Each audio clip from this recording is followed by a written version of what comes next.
बंधुओं, एक बात हम स्पष्ट रूप से कह दें, ठाकुर जी को भक्त जब अपने हृदय का उद्गार प्रकट करता है ना शब्दों में, मैं बहुत बार कथा में कह चुका हूं, ठाकुर जी को वो बहुत प्रिय लगता, उससे प्रिय भोग ठाकुर जी के लिए कुछ नहीं है। ब्रज जन प्रियतम बाल मुकुंदम राधा रमणम हरे हरे, ये हमने सबसे पहला भाव लिखा अपने जीवन का, और हमें लगता है कि इससे ठाकुर जी इतने प्रसन्न रहते हैं। अब राधा रमण जी में जितने भी लोग दर्शन करने जाते हैं, एक दिन में असंख्य वैष्णवों में से कोई एक वैष्णव तो जाकर के राधा रमण जी के सामने 2 पंक्ति गाता ही होगा। ब्रज जन प्रियतम बाल मुकुंदम राधा रमणम हरे हरे राधा रमणम हरे हरे केसर तिलकम कृष्ण वरणम केसर तिलकम कृष्ण वरणम राधा रमणम हरे हरे राधा रमणम हरे। तो उस एक वैष्णव की 2 पंक्तियों से भी हमारी हाजिरी लग जाती है राधा रमण जी में। प्रत्येक दिन ठाकुर जी का स्मरण, ठाकुर जी का दर्शन, ये कृपा अनुभूति कैसे प्राप्त होती है? जब भक्त अपने प्रेम उद्गार प्रकट करता है ठाकुर जी को शब्द के माध्यम से, तभी ये प्रकट होता है। और जिस भूमि पर आप बैठे हैं, ऐसे उड़ीसा में महाप्रभु जगन्नाथ जी गीत गोविंद सुनते हैं। अभी एक लाली ने यहां पर नृत्य किया गीत गोविंद के मंगल स्तुति के ऊपर, कितना सुंदर भाव है। कभी कभी हम उड़ीसी नृत्य देखते हैं तो ऐसा लगता है कि ठाकुर जी जब रहे होंगे तो ऐसी चाल ढाल होगी उनकी, क्योंकि उड़ीसी जब नृत्य होता है तो नृत्य करने वाला कभी सीधा खड़ा होता ही नहीं है, उसके हाथ भी टेढ़े, उंगलियां भी टेढ़ी, नेत्र भी ऐसे मटकते रहते हैं और चरण भी ऐसे टेढ़े। वो उड़ीसी नृत्य करने वाले जो भी आएंगे मंच पर वो खड़े ही ऐसे होते हैं, उनके पैर भी टेढ़े होंगे, हाथ भी ऐसे होंगे, तो उससे कभी कभी लगता है यही तो बांके बिहारी हैं। ऐसे ही तो रहते हैं ठाकुर जी, जिनका एक अंग भी सीधा ना रहता हो, वही तो हैं ठाकुर जी।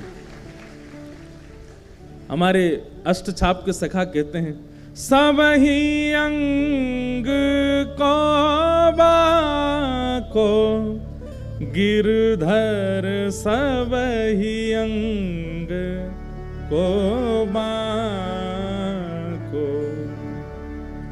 बाकी चाल चलत गोकुल में, बाकी चाल चलत गोकुल में, छैल छबीलो बाको गिरधर, सब ही अंग को बाको,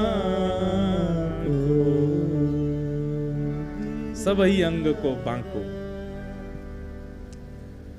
एक भी अंग ठाकुर जी का सीधा नहीं रहता। तो जो नृत्य करते हैं उनके सारे अंग ऐसे सीधे रहते ही नहीं हैं। विशेष रूप से यहाँ के प्रधान नृत्य करता, ऐसा लगता ठाकुर जी ऐसे ही चलते होंगे। जयदेव महाप्रभु के द्वारा विरचित गीत गोविंद,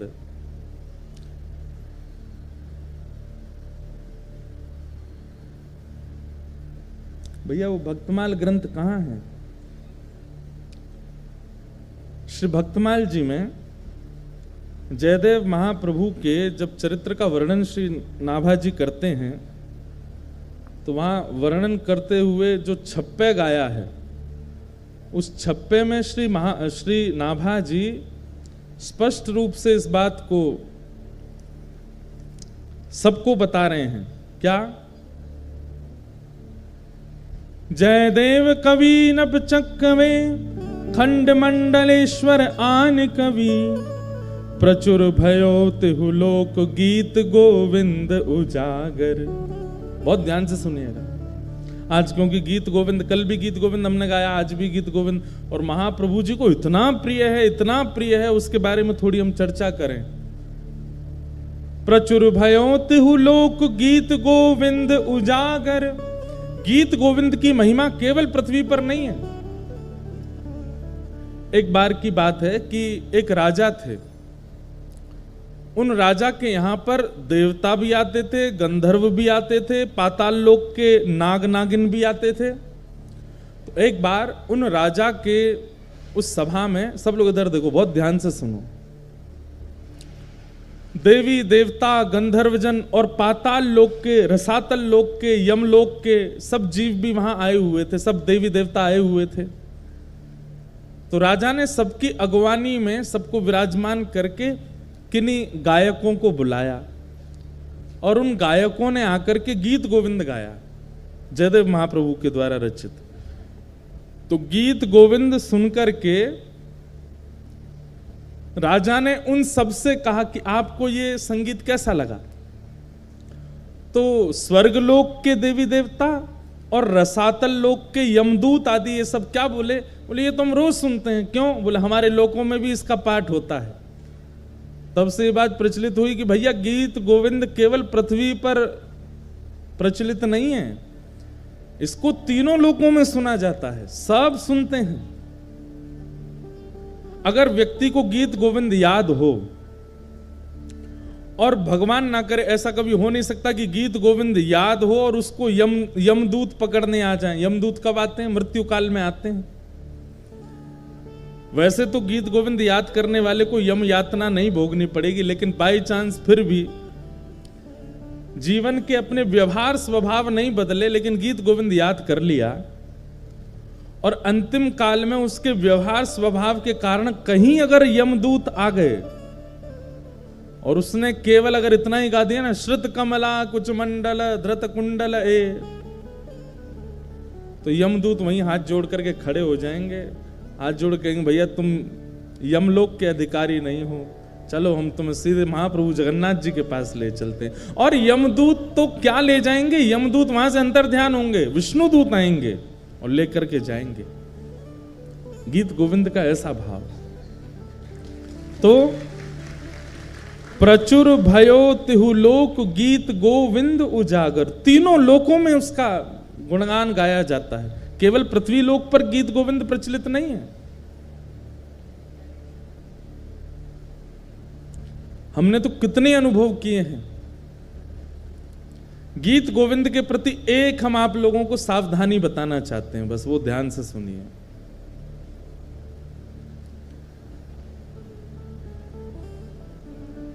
वैसे तो ये सावधानी रखने वाली बात भी है, लेकिन कई लोग टेस्ट लेने के लिए इसको कर भी सकते हैं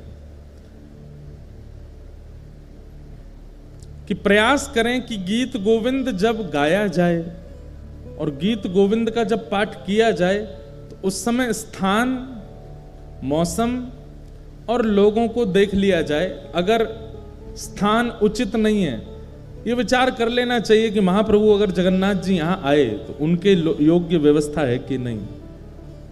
मौसम, कड़कती धूप पड़ रही है, भयंकर गर्मी, पसीना निकल रहे हैं महाराज, उस समय गीत गोविंद मत गाइए। और सामने बैठे हुए लोग अगर वो अधिकारी नहीं हैं, वो दूषित खाते हैं, दूषित पीते हैं, या किसी ऐसी सभा में है जहां विवाह का फंक्शन हो रहा है, किसी के ब्याह का क्रम चल रहा है, किसी का कुछ ऐसा चल रहा है जहां लोग खा भी रहे हैं, डोल रहे हैं, ऐसी जगह गीत गोविंद नहीं गाना।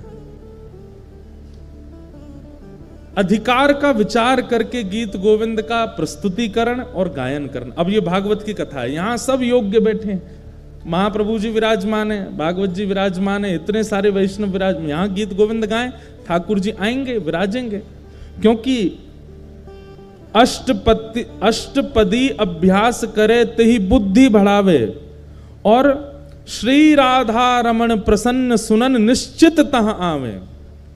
श्री नाभाजी कह रहे हैं जगन्नाथ महाप्रभु तो राधा रमण जी जगन्नाथ जी में कोई अंतर नहीं है, लेकिन यहां पर जो शब्द कहा गया है वो सुनिए, श्री राधा रमण प्रसन्न सुनन निश्चित तह आवे। निश्चित शब्द लगा करके श्री नाभाजी ने इस बात को प्रमाणित कर दिया कि गीत गोविंद अष्टपदी का एक अक्षर भी जब प्रारंभ होता है ठाकुर जी उसी समय आ जाते, आकर के बैठ जाते और पूरा सुनते। तो इसमें विचार ये रखना चाहिए कि अष्टपदी कहीं भी ना गाई जाए, कभी भी इसका वाचन ना किया जाए। कई बार ऐसा होता है कि हम लोग सफर कर रहे हैं, गाड़ी में बैठे हैं, और गाड़ी में बैठे बैठे आपको, कई लोगों को आदत होती है कीर्तन सुनने की, भजन सुनने की। अब उस समय अगर आपने ट्रैप रिकॉर्ड में गीत गोविंद चला दिया और गाड़ी पूरी पैक बैठी है, ठाकुर जी कहाँ बैठेंगे बेचारे आके? ठाकुर जी कहेंगे भैया ऊपर इसके कैरियल भी नहीं है, कहाँ लटक जाएं हम। अच्छा ये निश्चित है कि ठाकुर जी आएंगे, तो ठाकुर जी को श्रम होता है, बेचारे लटकते हुए सुनते हैं, लेकिन सुनते जरूर हैं। अच्छा इसमें एक चीज हम कह सकते हैं कि जैसे सीडी में चल रहा है, किसी का गाया हुआ चल रहा है, मतलब आधुनिक यंत्र से अगर गीत गोविंद गाया जा रहा है तो ठाकुर जी हो सकता है नहीं आते होंगे, लेकिन कोई भक्त बैठ करके गाता होगा तब तो ठाकुर जी निश्चित आते हैं। तो इसलिए उस समय सावधानी रखो, गाने में कोई अपराध नहीं लगेगा आपको। भक्तमाल जी में एक लीला आती है कि एक माली की बेटी थी, उसको गीत गोविंद याद हो गया। वो गीत गोविंद कब गाती थी? जब अपने बगीचे में बैगन तोड़ने जा रही थी एक दिन। अब बैगन तोड़ने के लिए जा रही थी तो सघन वन था, वहां कांटे लगे हुए थे। अब वो तो बच बचा के निकल रही थी अंदर और गाती हुई जा रही थी। महाप्रभु जगन्नाथ जी व्याकुल हो गए, कोई गीत गोविंद गा रहा है, तुरंत दौड़े ठाकुर जी। और ठाकुर जी इतने रसिक हैं गीत गोविंद के कि ऐसे नहीं कि दूर बैठ के सुन लिया, कोई गा रहा है तो वहीं से नहीं, सामने बैठ के सुनते हैं, श्रोता का पूरा निभाते हैं नियम। अब वो तो सघन वन में कुंजों में घुसती जा रही थी। महाप्रभु जगन्नाथ जी सोचे कहां से आ रही आवाज, इनमें ये कांटों के वृक्ष लगे हैं, बेल छाई है, इसमें भीतर घुसी हुई है, वहां से बैगन तोड़ती हुई गा रही है। महाप्रभु जगन्नाथ जी हैं भी खूब विशाल, खाते पीते घर के हैं, मोटे ताजे हैं। अब जैसे ये घुसे भीतर, सोचो कभी कभी इमेजिन करो इनके स्वरूप को, ये कैसे घुसे होंगे भीतर। जैसे ही भीतर पहुंचे तो कहीं कहीं से तो वस्त्र फट गए इनके, कहीं पर कांटे लग भी गए, लेकिन मधुर मुस्कान ठाकुर जी सुन रहे हैं। कभी कभी लगता है कि महाप्रभु जगन्नाथ जी 24 घंटे प्रसन्न मुद्रा में ही रहते हैं। क्यों? क्योंकि 24 घंटे कहीं ना कहीं गीत गोविंद चलता ही रहता है, इसलिए ठाकुर जी प्रसन्न रहते हैं, इतना प्रिय है ठाकुर जी को। तो महाप्रभु जी उसका गीत गोविंद सुन रहे थे, बड़े भाव से गा रही थी। जैसे गीत गोविंद विश्राम हुआ, महाप्रभु जी दौड़े मंदिर के लिए। मंदिर में जाकर के विराजमान हुए, तभी पुजारियों ने देखा बलभद्र जी सुभद्रा जी के वस्त्र तो बिल्कुल बढ़िया हैं और ये इनके अस्त व्यस्त हो गए, फट गए जगह जगह से। पूछा, हे महाप्रभु जी ये आपके वस्त्र कैसे फट गए? तब महाप्रभु जी ने भाव बताया कि मुझे गीत गोविंद बहुत प्रिय है, और कोई व्यक्ति कभी कहीं गाता है तो मुझे, मेरा मन होता है कि मैं वहां पहुंच जाऊं। अभी कहां गए थे? तो बताया, बोले एक माली की बेटी है, बैगन तोड़ के गाती है, मैं घुस गया भीतर, फट गए मेरे वस्त्र। उसी दिन वहां के गजपति राजा ने ये नियम बना दिया, पूरे जगन्नाथपुरी को इकट्ठा करके सबसे हाथ जोड़ के निवेदन किया कि जिनको भी अष्टपदी गीत गोविंद याद है, आपसे प्रार्थना है आसन लगा करके उस पर स्वयं बैठिए और एक सन्मुख आसन पधरा करके तब गीत गोविंद गाइए, क्योंकि महाप्रभु जी आते हैं। आप चलते फिरते उठते बैठते कहीं कुछ करते हुए गाएंगे तो उसमें कोई दिक्कत नहीं है, लेकिन महाप्रभु जी को श्रम ना हो। और श्रम दो प्रकार के होते हैं, एक श्रम तो ये होता है कि ठाकुर जी के अनुकूल व्यवस्था नहीं है और ठाकुर जी को गीत गोविंद सुनने का चाव है, वो आएंगे, उनको कष्ट होगा। और दूसरा भाव ये है, मान लीजिए श्री मंदिर में कोई विशेष पूजा चल रही है ठाकुर जी की और उसी समय आप गीत गोविंद गाने लग गए। ठाकुर जी का आने का बहुत मन है और उस समय सामने विशेष पूजा चल रही है, जा नहीं सकते, तो ठाकुर जी बहु प्रयास करके एक और रूप धारण करके आते हैं। और ठाकुर जी इतना श्रम करके आते हैं और उसके बाद भी आप अनुकूल जगह नहीं देखते, तो उनको पीड़ा तो होती है। पीड़ा तो खैर क्या, वो श्रमित तो होते हैं, और वैष्णव का स्वरूप है वो ठाकुर जी को श्रमित नहीं कराता। इसलिए गीत गोविंद का कभी भी पाठ कीजिए तो इस बात का ध्यान रखिए कि अनुकूल व्यवस्था है कि नहीं। चलते फिरते उठते बैठते अगर गाड़ी चल रही है तो रोक लीजिए, बगल वाले को उतार दीजिए और विचार कीजिए महाप्रभु जी बैठे, अब गा दें। बहुत ही चाव आ रहा है, गाने का बहुत मन हो रहा है, ऐसी स्थिति में आप गा सकते हैं। जहां अनुकूल ऐसा लगता हो कि ठाकुर जी विराजेंगे तो उनको संकट कष्ट नहीं होगा, ऐसी जगह गीत गोविंद गाइए। जहां योग्यताएं दिखती हो वहां गीत गोविंद का पाठ करो, क्योंकि श्री नाभा जी कहते हैं राधा रमण प्रसन्न सुनन निश्चित तहां आवे। और एक बहुत विशेष बात गीत गोविंद के लिए, अष्टपदी अभ्यास करे तिहि बुद्धि बढ़ावे। अगर कोई व्यक्ति गीत गोविंद अष्टपदियों का अभ्यास करता है, केवल श्रुत कमला कुछ मंडल एक ही अष्टपदी याद करने से काम नहीं चलेगा। ये हमारे पास पूरा गीत गोविंद है, इसमें बहुत सारी अष्टपदियां हैं और अष्टपदी का स्वरूप ऐसा है कि सब संस्कृत पढ़ने में बहुत आसान लगेंगे, लेकिन गीत गोविंद महाकाव्य की संस्कृत आसानी से पढ़ी नहीं जा सकती। छंद ऐसे हैं कि आप सामान्यतया पढ़ नहीं पाओगे, इसलिए उसका अभ्यास कीजिए। और अगर आप गीत गोविंद अष्टपदियों का अभ्यास करते हैं, नित्य उनको पढ़ते हैं, नित्य उनको अपने ध्यान में लाते हैं, तो उससे क्या होगा? श्री नाभा जी कहते हैं ते ही बुद्धि बढ़ावे। बुद्धि बढ़ावे मतलब विवेक जागृत होता है। एक बात सुनिएगा,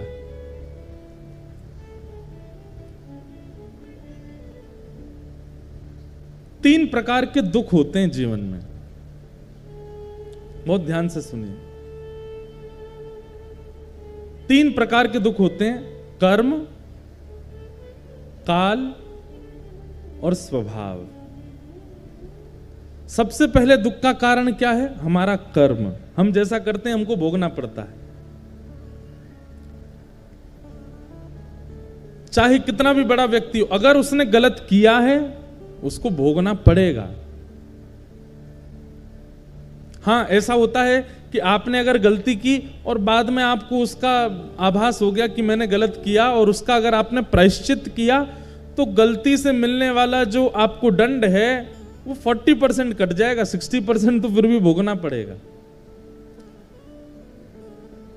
नाम जप से 30% और घट जाएगा, 30% तो भोगना पड़ेगा। और फिर जीवन के स्वभाव व्यवहारों को सुधारने से 20% और घट जाएगा, 10% फिर भी भोगना पड़ेगा।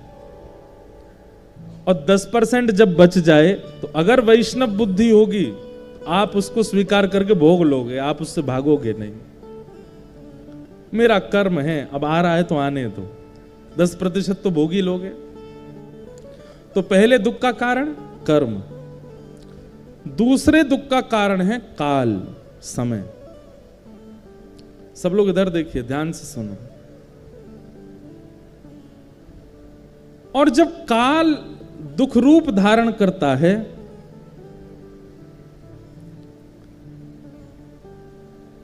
तो काल क्या करता है? मति का हरण कर लेता है। व्यक्ति का जब समय खराब आता है ना, तो कितना भी बुद्धिमान हो उसकी बुद्धि उल्टी हो जाती है। भगवान स्वयं गीता में अर्जुन को कहते हैं कि जब मुझे किसी के ऊपर बहुत देख के लगता है ना कि भाई बहुत फूल लिया, अब तू आजा चपेटे में आओ हमारे में। तो हम क्या करते हैं? कुछ नहीं करते, केवल उसकी बुद्धि का हरण कर लेते हैं। उसकी सोच ही पलट जाती है। उसने इतनी कथाएं सुनी, इतना ज्ञान, इतने गुरुजनों से उसने सब कुछ सीखा, लेकिन अपने जीवन के व्यवहार स्वभाव को नहीं बदलता है, तो फिर ठाकुर जी काल का जब दुख आता है तो मति का हरण कर लेता है। कितनी बड़ी बात है। अगर कोई व्यक्ति गीत गोविंद का नित्य पाठ करता है, अष्टपदी का अभ्यास करता है, जीवन में ऐसी स्थिति नहीं आएगी कि उसकी मति का हरण हो। ठाकुर जी फिर उसकी मति का हरण नहीं करते। स्वयं नाभाजी कह रहे हैं, अष्टपदी अभ्यास करे तही बुद्धि बढ़ावे। अगर कोई नित्य अष्टपदी का अभ्यास करता है, गीत गोविंद का अभ्यास करता है, उसकी मति का हरण नहीं, मतलब उसके जीवन में काल का दुख नहीं आएगा, समय का दुख नहीं आएगा। इतना प्रिय है ठाकुर जी। आहा,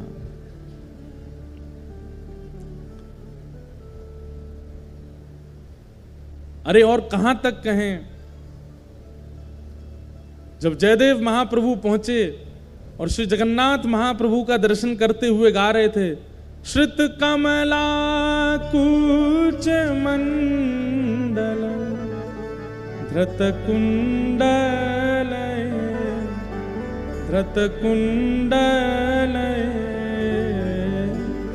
कलित ललित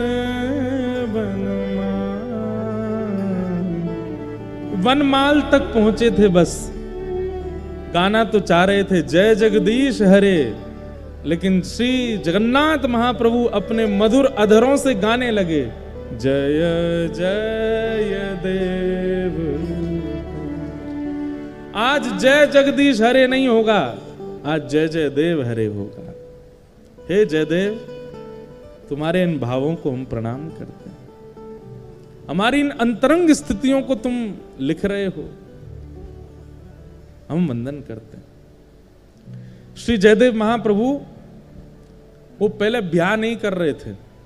इधर देखो, ध्यान से सुनो। सबको आवाज आ रही है हमारी? किसी को नहीं आ रही हो तो हाथ ऊपर करो। सबको आ रही है ना? हाँ, तो ध्यान से सुनो। जयदेव महाप्रभु पहले ब्याह नहीं कर रहे थे, और ये निश्चित होता है कि जिसके अंदर भक्ति मात्रा में आ जाती है वो ब्याह से भागता है। वो संसार के विषयों से कहीं ना कहीं स्वयं को बचाता है। तो जयदेव महाप्रभु, आपके माता पिता जो थे वो बाल्यकाल में ही चले गए थे। तो बचपन से ही आप जगन्नाथ महाप्रभु को ही अपने माता पिता मानते थे। जब जगन्नाथ भगवान का इन्होंने दर्शन किया, तो दर्शन करने के बाद में इनके मन में भाव आया कि मैं एक नियम धारण कर लेता हूं। क्या? मैं इतना विरक्त भाव में रहूंगा, वृक्ष के नीचे रहा करूंगा, और एक रात जिस वृक्ष के नीचे रहा, दूसरी रात उस वृक्ष के नीचे नहीं रहूंगा। ऐसा नियम बना लिया जयदेव महाप्रभु ने। गीत गोविंद इतना प्रिय लेखनी से नहीं बना है, इतना प्रिय शब्दों से नहीं बना है, इतना प्रिय जगन्नाथ जी को रचयिता की वजह से बना है। शब्द तो संस्कृत के हैं, मैं भी लिख सकता हूं, आप भी लिख सकते हो। कई बार सब्जी अच्छी नहीं बनी है, लेकिन किसने बनाई है? पत्नी ने बनाई है, तो अच्छी बतानी पड़ती है। कैसी बनी? बहुत अच्छी बनी, बहुत बढ़िया बनी है। अरे चलो, पत्नी तो रोज बनाती है, पति ने बनाई है। हाँ, पति कभी कभी भोजन रसोई घर में घुस जाता है तो गैस चूल्हा सब घबरा जाते हैं, बोले आज हमारी शामत है, आ गया, अब बनाएगा कुछ। तो जब पति रसोई घर में जाता, उस दिन सबसे ज्यादा खुश होती है पत्नी, और बच्चे तो कूदते रहते, आज पिताजी बनाएंगे कुछ। तो पतिदेव कैसा भी भोजन बनावे, पत्नी जब पाती है तो क्या कहती? बहुत अच्छा बना, बहुत अच्छा, सब कुछ। पत्नी को पता चल जाता है इसमें नमक कम है, नींबू भी कम है, थोड़ी सी मिर्च ज्यादा हो गई है।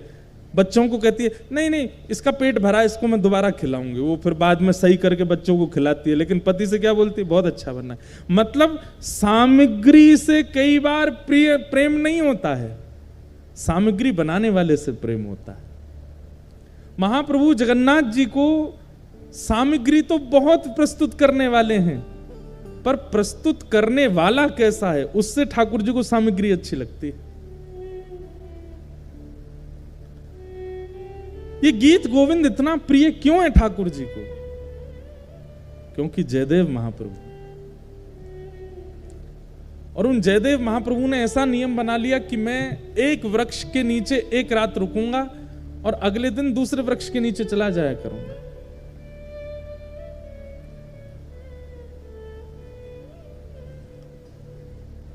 महाप्रभु जगन्नाथ जी को बड़ी चिंता रहती है जयदेव जी की। उनको लगा कि बताओ, मेरा इतना प्रिय जयदेव, उसकी रचना मुझे इतनी प्रिय कि ठाकुर जी आज भी गीत गोविंद ओढ़ के सोते हैं, हृदय से लगा के सोते हैं। अरे भाई, कोई प्रेम का निर्वहन 10 साल कर ले, 20 साल कर ले, 50 साल कर ले, 60 साल कर ले, श्री जगन्नाथ महाप्रभु 1000 साल से अपने प्रेम का निर्वहन कर रहे हैं। एक भी रात पिछले 1000 सालों में ऐसी नहीं गई है जिसमें महाप्रभु जगन्नाथ जी गीत गोविंद को लपेट करके ना सोए। हर रात गीत गोविंद को अपने हृदय से लगा के सोते हैं।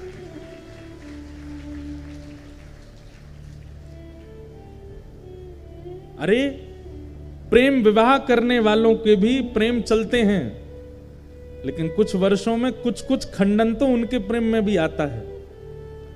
लेकिन ऐसा प्रेमी कौन होगा?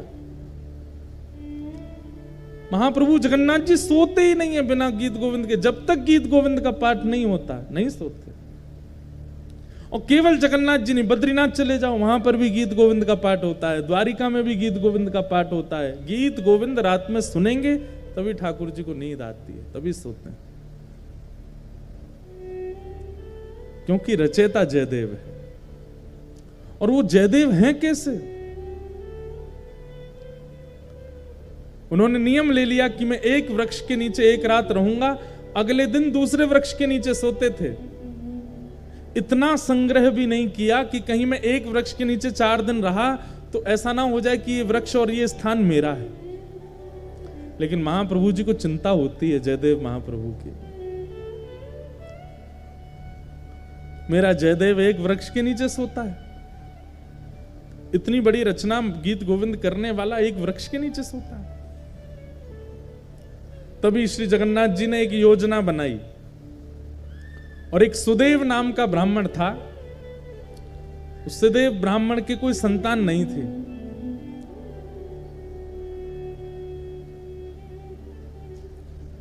सब लोग बहुत ध्यान से सुनो, बहुत अच्छी कथा है। ठाकुर जी पहले ही योजना बना लेते हैं। तो सुदेव ब्राह्मण के पहले कोई संतान नहीं थी, तो सुदेव ब्राह्मण ने जगन्नाथ महाप्रभु से कहा कि भगवान, एक संतान का सुख मुझे दीजिए, मैं वचन देता हूं उसकी बाल्यावस्था पूरी हो जाने के बाद जैसे ही वो बालक कुमार अवस्था का होगा, मैं आपके चरणों में निवेदित कर दूंगा, वो बालक आपका हो जाएगा। फिर ये मेरा वचन है आपको। तो जैसे ही भगवान ने देखा कि भाई ये जयदेव महाप्रभु एक ही वृक्ष के नीचे रहते हैं, तभी ठाकुर जी ने विचार किया कि हम कैसे इनके इस वृक्ष के नीचे रहने वाले सिस्टम को दूर करवाएं। तभी ठाकुर जी को याद आया कि एक सुदेव ब्राह्मण था, उसने इतने वर्ष पहले हमसे कहा था कि एक संतान हो जाए तो वो हमें अर्पित करेगा। और ठाकुर जी की कृपा से उस सुदेव ब्राह्मण के यहाँ एक पुत्री ने जन्म लिया। महाप्रभु जी ने विचार किया कि उसकी पुत्री अब विवाह के योग्य हो गई है। महाप्रभु जी ने उसको स्वप्न दिया, सुदेव ब्राह्मण को, और स्वप्न में जाकर के उसको याद दिलाया कि तुमने हमसे कहा था एक संतान होगी तो तुम हमको अर्पित करोगे, तुम्हारी बेटी हुई, अब भूल गए अपना वचन। अगले दिन ही सुदेव अपनी बेटी लेकर के महाप्रभु जगन्नाथ जी के सामने गया। जय जय, मेरी धृष्टता क्षमा, मैं भूल गया था कि पुत्री आपको अर्पित करनी, मेरी पुत्री आप इसको स्वीकार करो। जैसे ही उसने प्रणाम किया, महाप्रभु जगन्नाथ जी उसके अंतस्थ में आ गए और बोलने लगे, बोले अब ये हमारी हो गई तो हम जहां जाएंगे वहां इसको लेके जाओ, हम जहां चाहेंगे वहां इसको दे आओ। बोले आज्ञा करो। बोले एक वन में एक जयदेव महाप्रभु हैं, गीत गोविंद की रचना जिन्होंने की, उनसे जाकर के अपनी बेटी का ब्याह कर दो। पद्मावती नाम था उनका। तो सुदेव ब्राह्मण बोला, भगवान वन में रहते हैं, बेटी बोले अब ये तुम्हारी बेटी नहीं तो तुम चिंता क्यों कर रहे हो? तुम्हारी बेटी होती तुम चिंता करते ना कि जमाई हमारा कैसा, घर है कि नहीं है, परिवार है कि नहीं, संपत्ति। अब तो ये हमारी हो गई, तो अब इसके पिता हम हैं, हम इसके लिए योग्य वर ढूंढ चुके हैं, उससे जाके ब्याह करो इसका। और जो आज्ञा भगवान, बिल्कुल संशय नहीं है मेरे चित्त में, मैं ब्याह कर दूंगा। और जाते जाते जगन्नाथ महाप्रभु, सुनो तुम अपनी बेटी लेकर के संबंध कराने आए हो, ऐसा बिल्कुल मत बोलना। ये कहना महाप्रभु जगन्नाथ जी ने भेजा है और उन्होंने ही आज्ञा की है कि आपको इनसे ब्याह करना पड़ेगा। ठाकुर जी को कितनी चिंता हो रही है कि जयदेव जी का घर बन जाए, जयदेव जी की झोंपड़ी हो जाए। सुदेव ब्राह्मण अपनी पुत्री पद्मावती को लेकर के पहुंचे। श्री जयदेव महाप्रभु एक वृक्ष के नीचे बैठे थे, तो प्रणाम किया। जयदेव महाप्रभु, कहिए भगवान कैसे आना हुआ? बोले भगवान आप सुयोग्य हैं और मेरी बेटी आपके बिल्कुल योग्य है, मैं अपनी पुत्री का आपसे विवाह करने के लिए आया हूं। और ये मैं अपनी पुत्री का विवाह करने इस भाव से नहीं आया कि मैं इनका पिता हूं। महाप्रभु जगन्नाथ जी ने मुझे स्वप्न देकर के आज्ञा दी है कि आप इनको स्वीकार करो। जयदेव महाप्रभु उठ खड़े हुए, हंस करके बोले जगन्नाथ प्रभु तो बोलेंगे ही, खुद ने तो 16,108 किए हैं, उनको क्या कमी है? वो तो 10-5 हजार और कर लें तो भी उनको कोई दिक्कत नहीं, वो तो कर्तुम अकर्तुम अन्यथा कर्तुम समर्थ परमेश्वर हैं,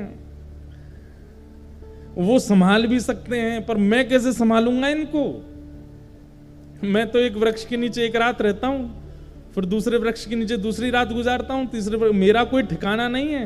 और भाई इनको रखने के लिए तो बहुत व्यवस्थाएं करनी पड़ जाएंगी, मेरे भजन में बाधा हो जाएगी, मेरे चित्त में इतना भाव प्रेम नहीं उमड़ पाएगा फिर ठाकुर जी के प्रति। क्षमा करें महाप्रभु, भले ही जगन्नाथ जी ने इनको भेजा। अब देखो ये अधिकार प्रेमी व्यक्ति को प्राप्त होता है। हम आप होते तो घबरा जाते, ओहो जगन्नाथ जी ने कहा है फिर तो मानना पड़ेगा, फिर तो करना पड़ेगा, फिर तो स्वीकार होना ही चाहिए। लेकिन जयदेव महाप्रभु इतने जानते हैं ठाकुर जी को, इतना प्रेम है उनका, बोले महाप्रभु जी से कहो कहीं और व्यवस्था देखें इनके लिए, बाकी सारी आज्ञा उनकी स्वीकार है पर ये स्वीकार नहीं है, हम ब्याह नहीं कर पाएंगे।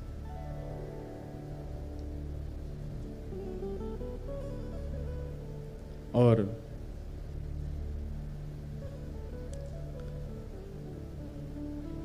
श्री जयदेव महाप्रभु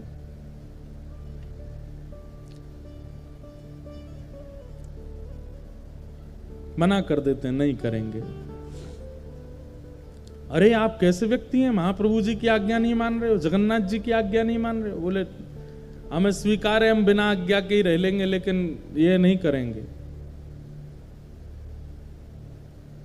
एक बार को तो सुदेव ब्राह्मण को क्रोध आ गया, बोले भगवान की आज्ञा ना मानने वाले को हम कैसे दे सकते हैं, चल बेटी। अपनी पुत्री को उठाने लगे तो पुत्री बैठ गई, बोले नहीं महाप्रभु जी ने आज्ञा की है कि तुम इनकी हो, मैं तो इनको सर्वस्व दे चुकी हूं, मैं तो इनको अपना मान चुकी हूं, ये भले मुझे स्वीकार ना करें। पिताजी अब आपका कर्तव्य नहीं है, मेरे परम पिता जगन्नाथ जी ने मुझे इनको सौंपा है, अब मैं इन्हीं की हूं, चाहे मुझे स्वीकार करें चाहे नहीं करें। जयदेव महाप्रभु बोले वाह, ऐसा समर्पण तो हमने नहीं देखा भैया। अरे तुम्हारे पिता कह रहे हैं चलो तुम, बोले नहीं महाप्रभु जी ने आपको अर्पित किया, तो मैं आपकी। जयदेव महाप्रभु बोले छोड़ जाओ इनको, 2-3 दिन हमारी दिनचर्या देखेंगे, खुद ही भाग जाएंगी ये। लेकिन पद्मावती का ऐसा त्याग, जयदेव महाप्रभु अगर उस वृक्ष के नीचे बैठे हैं तो उनके सन्मुख वाले वृक्ष पर बैठ जाती और उनको अपलक नेत्रों से देखती, जैसी दिनचर्या। अब भाई वन में रहते हैं, वन में सांप भी है, बिच्छू भी है, कातर भी हैं, ना जाने कितने सारे जीव आ जाते हैं, लेकिन सब स्थितियों में बिल्कुल अनुकूल रह करके अपने श्री जयदेव जी को देखती रहती। 3 दिन बाद जब वो नहीं जा रही, अब देखो कितनी अच्छी बात है, 3 दिन बाद जब वो पद्मावती वापस लौट करके नहीं गई तो श्री जयदेव महाप्रभु ने मन में विचार किया कि ये इसकी जिद नहीं है, ये श्री जगन्नाथ प्रभु अपना अधिकार दिखा रहे हैं मुझको कि देखो मेरा तुम पर कितना अधिकार है, मैं जिससे चाहूंगा तुमको उससे ब्याह करना ही पड़ेगा। और ये बात सोच करके श्री जयदेव महाप्रभु रोने लगे कि ठाकुर जी मुझ पर कितना अधिकार मानते हैं कि मेरे 5 बार मना करने पर भी ये कन्या अपनी स्थान से हिल नहीं रही। इसकी सामर्थ्य नहीं है कि ये वन में रह सके, इसकी सामर्थ्य नहीं है वृक्ष के नीचे रह सके, इसने कहां तपस्या देखी है, लेकिन इसको ये सामर्थ्य कौन प्रदान कर रहा है? महाप्रभु जी। जयदेव महाप्रभु ने जब इसको अधिकार माना कि ये जगन्नाथ जी का अधिकार है मेरे ऊपर, और अधिकार मान करके पद्मावती से कहा मैं तुम्हारा वर्ण करूंगा, चलो। और तब पद्मावती से ब्याह किया, और ब्याह करने के बाद कहा देवी अब तुम तो ऐसे वृक्ष के नीचे रहती अच्छी नहीं लगती, चलो। और फिर बंगाल का जन्म था महाप्रभु जी का। अब पता नहीं, अब ऐसा भी कहते हैं कि वो स्थान उड़ीसा में ही आता है, कई कहते हैं पहले बंगाल में था अब उड़ीसा में, ऐसा कुछ है। केलुबिंद नाम का एक स्थान है, और वहां अपनी पत्नी के साथ गए और गांव के बाहर ही एक झोंपड़ी बना करके अपनी पत्नी के साथ जयदेव महाप्रभु रहते थे। अब ठाकुर श्री जगन्नाथ जी को शांति पड़ी कि हाँ अब ठीक है, झोंपड़ी में रहता है, अब कम से कम धूप, वर्षा, सर्दी, गर्मी, जीव जंतुओं से सुरक्षित तो है, कोई दिक्कत नहीं। महाप्रभु जी ने, जयदेव महाप्रभु महाकाव्य गीत गोविंद की रचना की।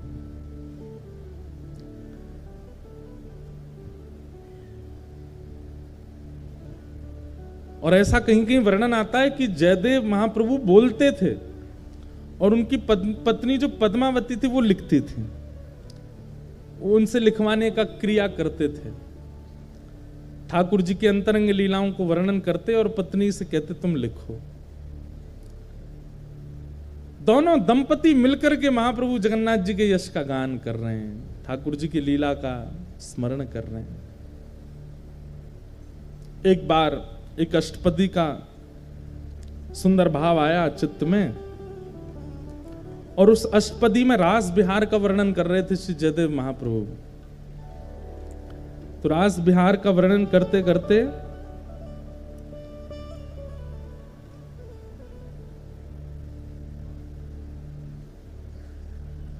वदसि यदि किंचिदपि दंतरुचि कौमुदी हरति दरति मिरत मति घोरम। ये अष्टपदी का प्रारंभिक इससे प्रारंभ होता है। सुंदर रास बिहार का वर्णन कर रहे थे, और रास बिहार का वर्णन करते करते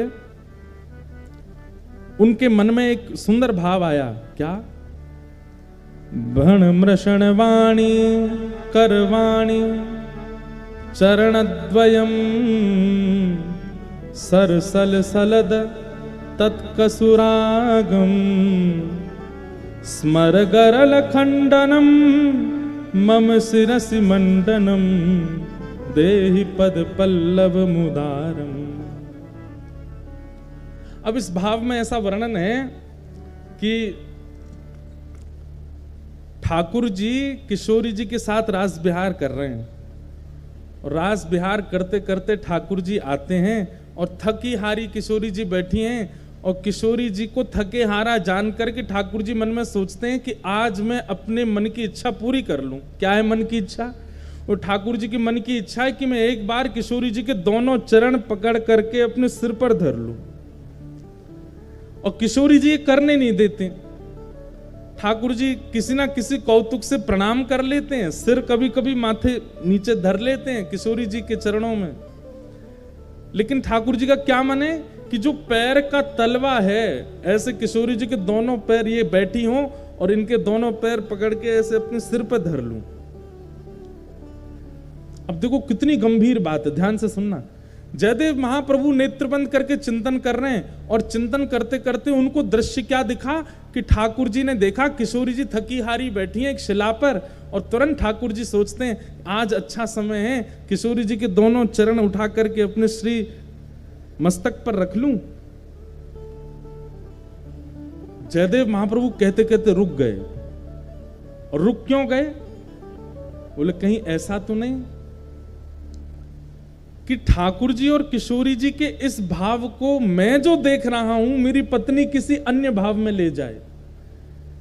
कहीं ऐसा नहीं हो कि इसके चित्त में यह भाव आ जाए कि ये परमात्मा है, ये साक्षात जगत नियंता जगदाधार त्रिलोकी स्वामी हैं, जो इतने आसक्त हो गए हैं किशोरी जी के प्रति कि उनके दोनों चरण उठा करके अपने सिर पर रख रहे हैं। कहीं इसके चित्त में कोई अन्य भावना तो नहीं आ जाएगी?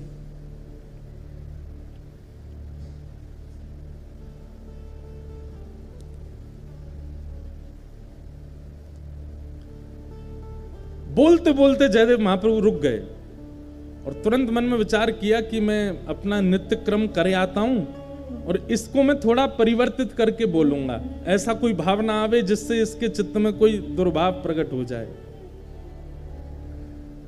तो जयदेव महाप्रभु बोले, देवी अभी ना मुझे आगे याद नहीं आ रहा है, तुम एक काम करो, इसको आगे मैं पूरा करूंगा, यहीं रख दो।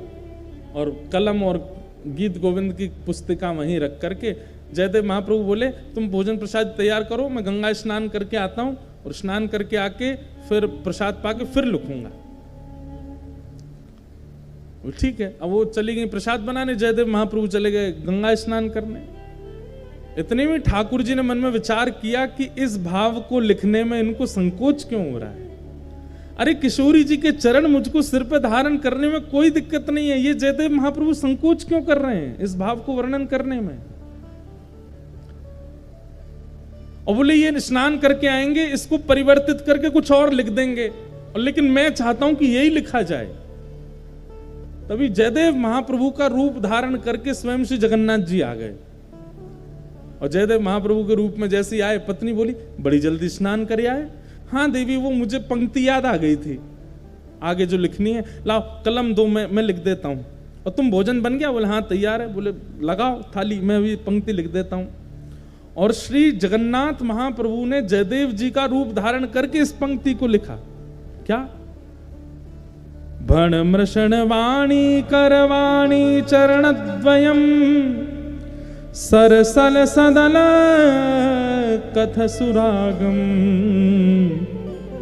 स्मर गरल खंडनम मम शिरसि मंडनम देहि पद पल्लव मुदारम। हे किशोरी जी, आपके चरण कैसे हैं? बोले इन चरणों को यदि कोई दूर से देख ले और उसके चित्त में यदि काम भी उत्पन्न हो गया होगा तो किशोरी जी के चरणों में इतनी सामर्थ्य है कि उसके हृदय से उस काम का नाश हो जाएगा। ऐसे काम नाशक इन चरणों को मैं अपने शीश पर धारण करता हूं। स्वयं ठाकुर जी ने लिखा और लिख करके जयदेव महाप्रभु की छाप लगा दी। जयति जयदेव कवि भारती भूषितम मानिनी जननि तिशातम।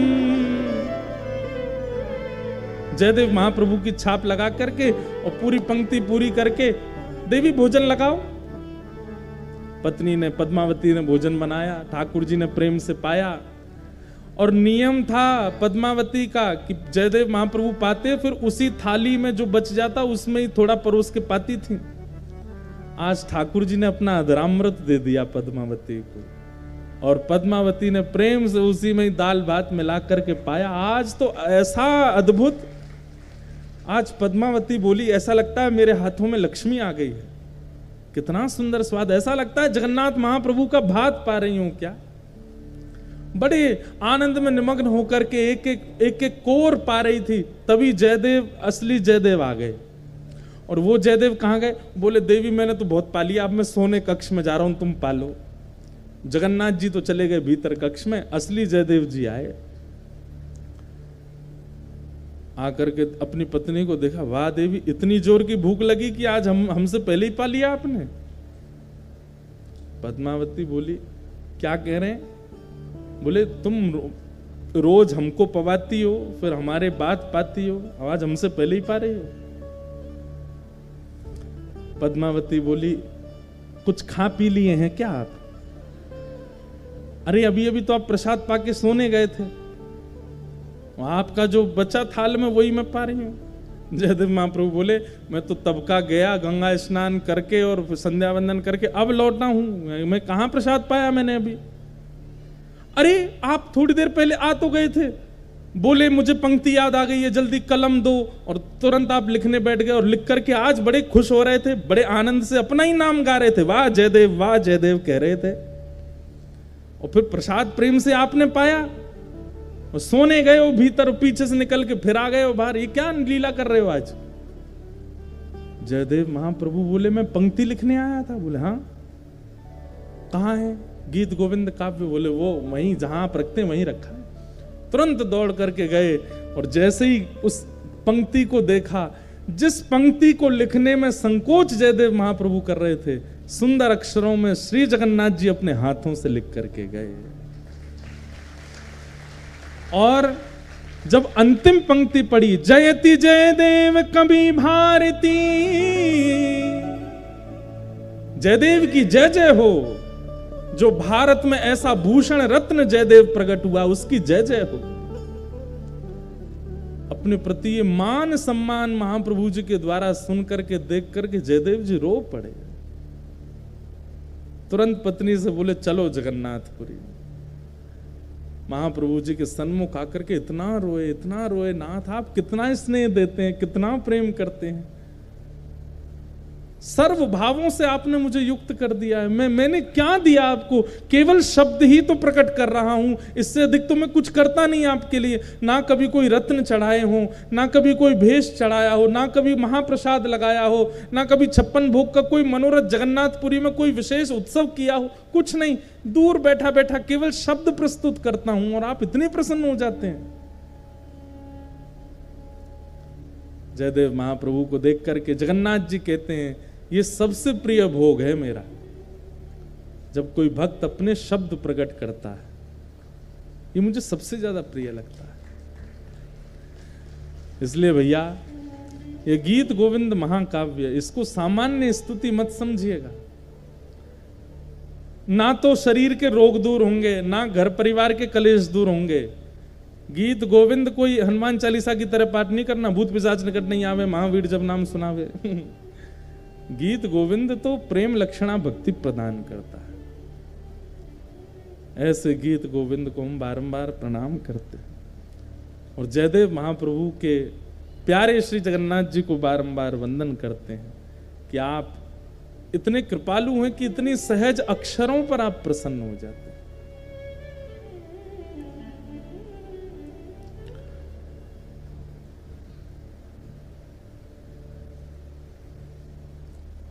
आज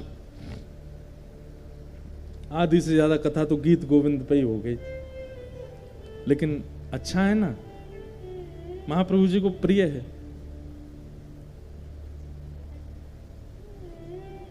अद्भुत है। बोलो जगन्नाथ महाप्रभु की जय। श्रीमद् भागवत के प्रथम स्कंद में हम लोग प्रवेश करते हैं। जन्माद्यस्य यतोऽन्वयादितरतश्चार्थे स्वविज्ञस्वराट् तेने ब्रह्म हृदय आदिकवये मुह्यन्ति यत्सूरयः तेजो वारिमृदां यथा विनिमयो यत्र त्रिशर्गो मृषा धाम्ना स्वेन सदा निरस्तकुहकं सत्यं परं धीमहि।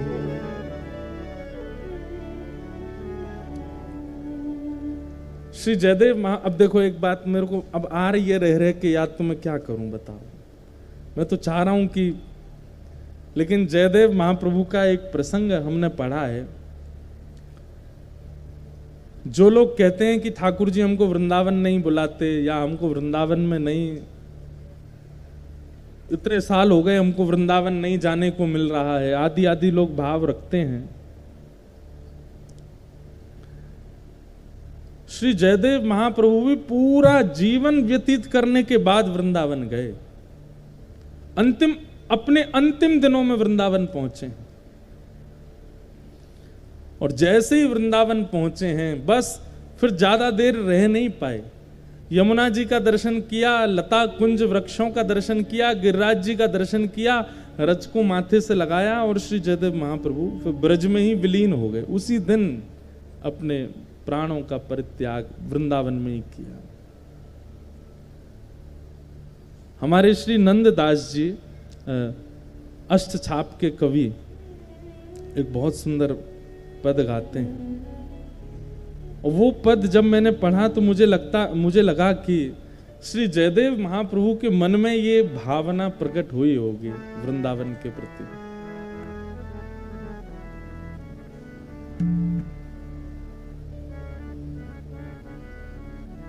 क्यों ना भये हम मोर वृंदावन, क्यों ना भये हम मोर वृंदावन, क्यों ना भये हम मोर वृंदावन, क्यों ना हम वृंदावन के मोर क्यों नहीं बने। अरे मानव भले ही हम कहीं भी बने, बंगाल में जन्म हुआ, उड़ीसा में जन्म हुआ, गुजरात में जन्मे, महाराष्ट्र में जन्मे, राजस्थान में जन्मे, हे किशोरी जी हम पर आपने कृपा क्यों नहीं की। हमको वृंदावन का मोर ही बना देते, बानर ही बना देते, चैंटी ही बना देते। एक व्याकुलता श्री जयदेव महाप्रभु के मन में वृंदावन को देख करके हुई कि भले ही महाप्रभु जी मुझे प्राप्त हो गए, सब कुछ मुझे प्राप्त हुआ, लेकिन वृंदावन अंत में क्यों मिला।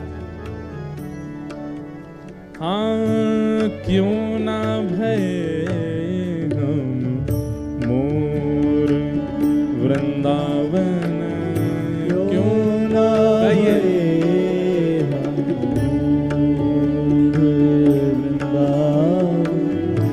क्यों ना भये हम मोर वृंदावन, क्यों ना भये। अगर मोर बन जाते तो क्या करते वृंदावन में। करत निवास गोवर्धन ऊपर, करत निवास गोवर्धन ऊपर, करत निवास गोवर्धन ऊपर, करत निवास गोवर्धन और निरखत नंद किशोर, निर्घत नंद किशोर, निर्घत नंद किशोर, निर्घत नंद किशोर, वृंदावन क्यों ना भये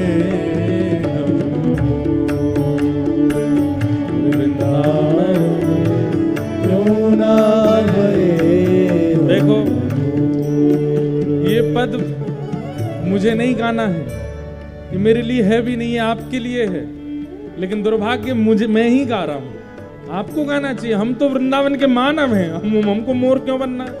हम तो वहां जन्म के इंसान बन के आए। हम पे तो इतनी बड़ी कृपा है ठाकुर जी की, किशोरी जी की बहुत बड़ी कृपा है, जगन्नाथ महाप्रभु की बहुत बड़ी कृपा। इतनी कृपा किसी पर हो नहीं सकती जितनी इस दास पर। भगवान करे कोई की नजर नहीं लग जाए।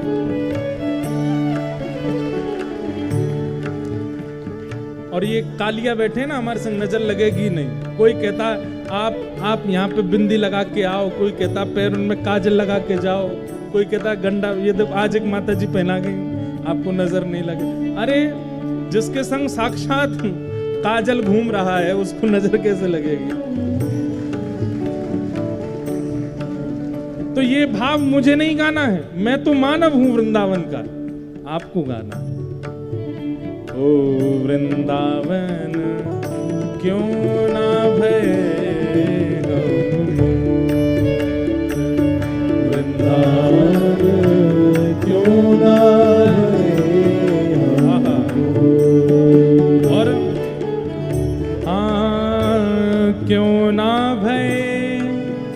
वंशी कुल सजनी क्यों ना भये वंशी कुल सजनी क्यों ना भये वंशी कुल सजनी क्यों ना भये वंशी कुल सजनी अधर पिबत घन घोर अधर पिबत घन घोर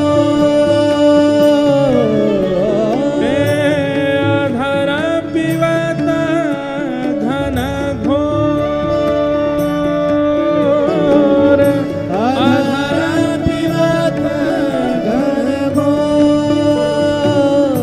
वृंदावन क्यों ना भये वृंदावन क्यों ना भये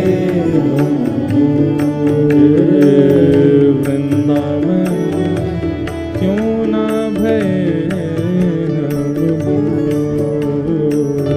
वृंदावन क्यों ना भये। श्री जयदेव महाप्रभु मानो यही विचार कर रहे हैं, काश हम मोर बन गए होते, गिरिराज जी पर रहते, निरंतर श्री कृष्ण को निहारते रहते।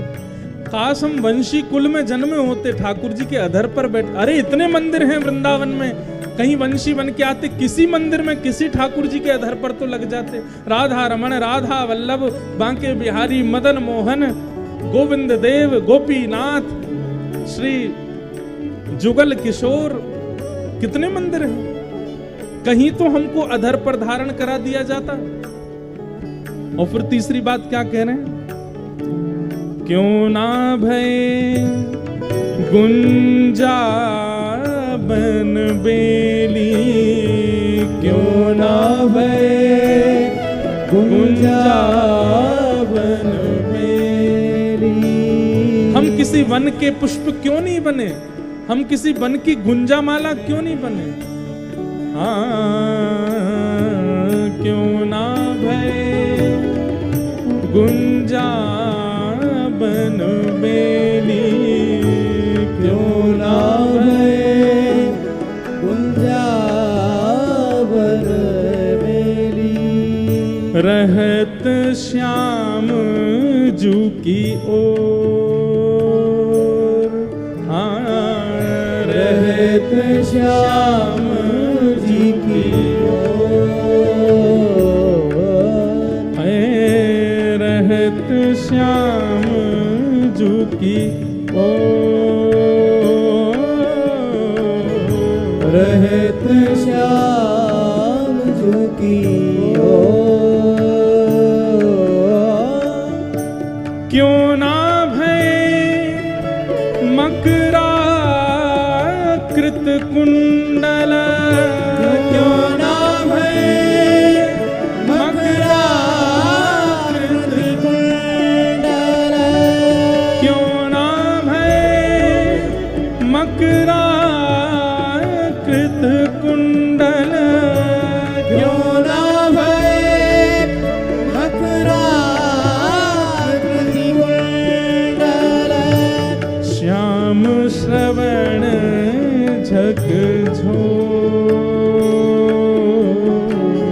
श्याम श्रवण झकझोर। अरे हम मकराकृत कुंडल बन गए होते, श्री ठाकुर जी के कर्णों से लग जाते, निरंतर उनके कानों पर ही विराजमान रहते, कहीं से तो सामीप्य मिलता। वृंदावन क्यों ना भये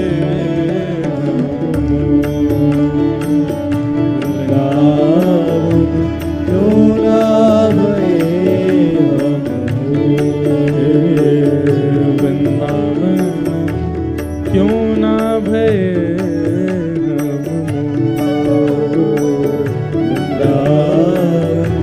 क्यों ना भये।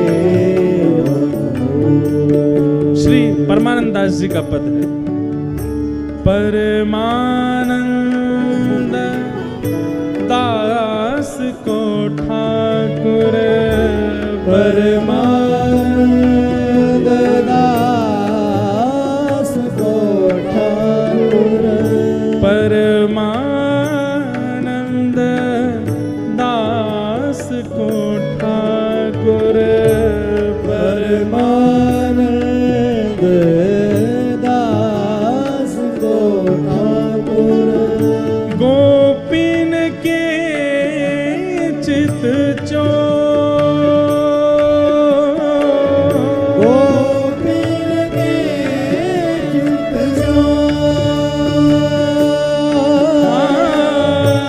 गोपीन के चित गोपीन के चित चोर वृंदावन क्यों ना भय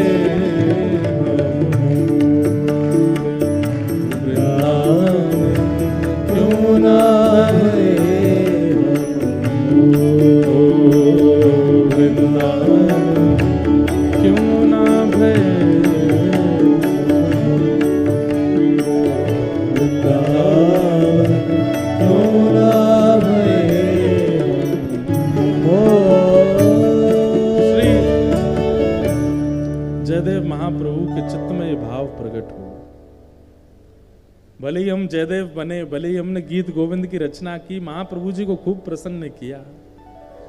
अच्छा, जयदेव महाप्रभु जहां जाते वहां वृंदावन प्रकट कर देते थे, लेकिन जब वास्तविक वृंदावन में आए